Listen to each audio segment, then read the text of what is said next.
Welcome to this week's Regal's Rundown. I'm Josh Brehmer for today's fantastic episode. Today we have head baseball coach Christopher Vito and legend softball player Ashley Manusos. We'll start with Coach Vito of the baseball team.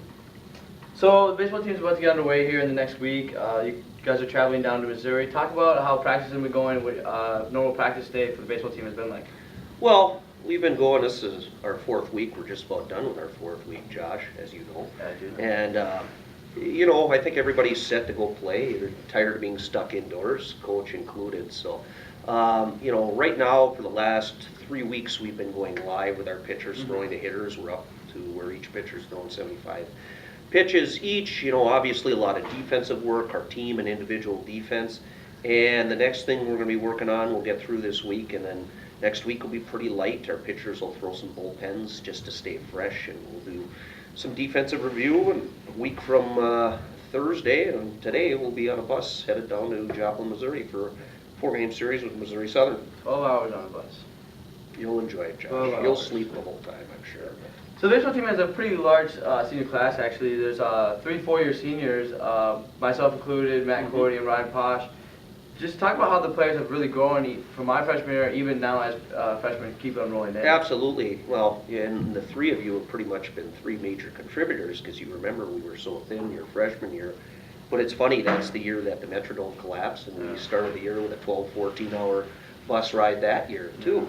And, you know, we've obviously, you bring up you 3, and you all 3 have grown, you've gotten stronger.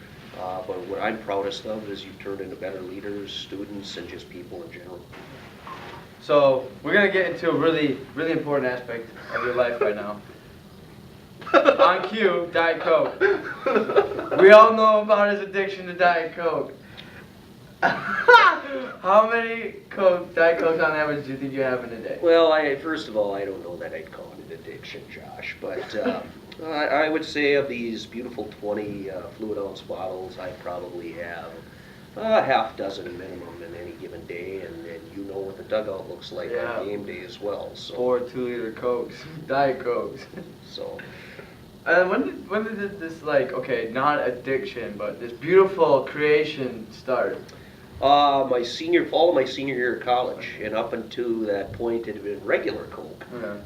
But my senior year of college, and then when I started student teaching, you know, that was the first thing in the morning. I'd grab a Diet Coke on my way over to go student teach, and it's just growing from there. All right. Well, Coach, thanks for joining me Hey, today. thank you, Josh. See you at practice. Absolutely. Now, legend softball, Ashley Manusos. Ashley, how you doing? Good, how are you Good. guys? So you're going into your senior year. Talk about some of your individual goals for this season and really what you want yourself and the team to accomplish. Individual goals, I would definitely say hitting. In the beginning of the year last year, I struggled quite a bit in the spring training season. I think it was the fact that I had a year off prior to that, so it'd be good to go in as a senior and come out on top. For the team, I think that we've all kind of collaborated and told one another that we just want to come out with some wins. Being the underdog, I guess, is always a good thing. But a lot of people underestimate us, and they come in and think that, you know, like it's an easy win. But we proved that to Winona last year when we beat them in the last inning. So I think we just have to all get together, and we have good players, a lot of talent. Just coming together is going to be our biggest Clicking issue. together really on the field really helps.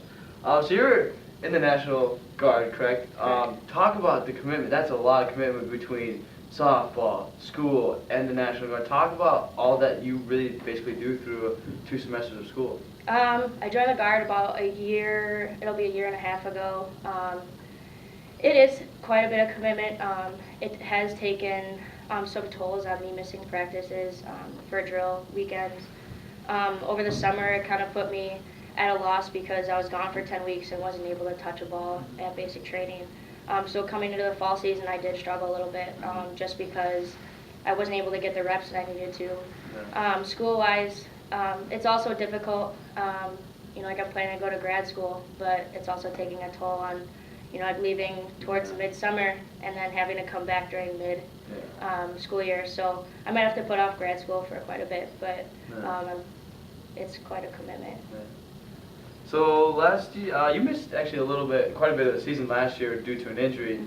Talk about the injury and what is that really what fueled you to become a better softball player for your senior year? Yeah, absolutely. I think that that has definitely fueled me. I had cubital tunnel syndrome, so it was a problem with. For the people at home, what is that? It's a issue with the ulnar nerve. So I was having a lot of numbness and pain throughout like the lower extremity of my arm.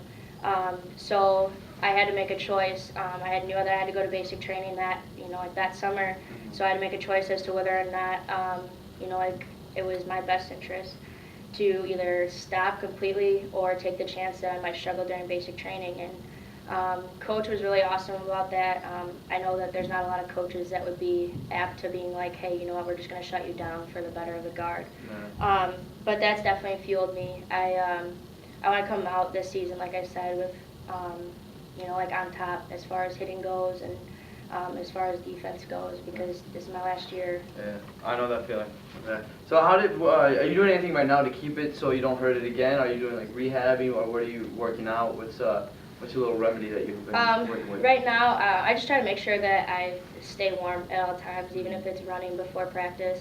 I try to limit as many throws as I've been taking. Normally, before this injury happened, I was taking a lot of reps because I always want to make sure I was warm, and that was one of the big issues. Was I was taking so many reps during games and practices that was just putting so much force on my elbow. Yeah. So I try to limit my reps so that way I can continue making like positive throws throughout the game.